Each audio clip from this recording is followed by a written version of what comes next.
Some weeks ago, my wife and I spent a delightful evening with old friends of ours, and we got to talking about how different things are now, how quickly the world changes.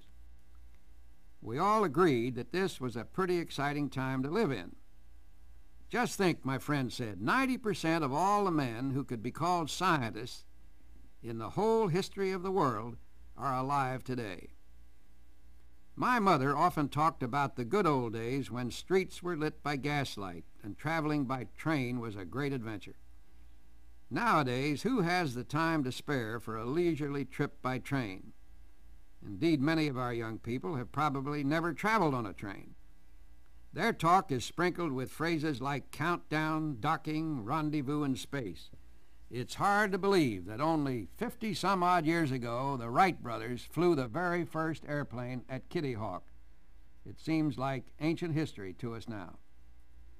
Many people come to me who are confused and frightened by the world today. Things are moving too fast, they say. Man isn't capable of coping with such rapid change.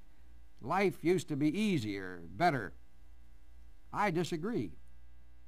You know, memory plays funny tricks on us. A great French writer, Marcel Proust, wrote all about memory and time in his classic novel called Remembrance of Things Past.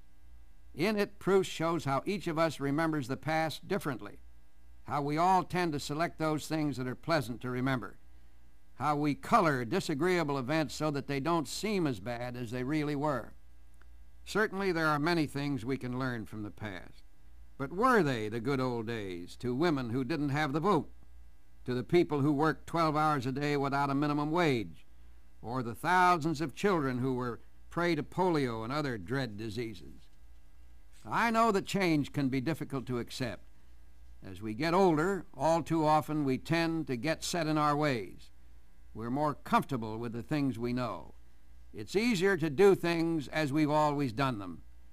But you know, the glory of man is the infinite flexibility of his mind and spirit. There is nothing we can't learn and understand and do if we set our minds to it, if we're not afraid of a little hard work.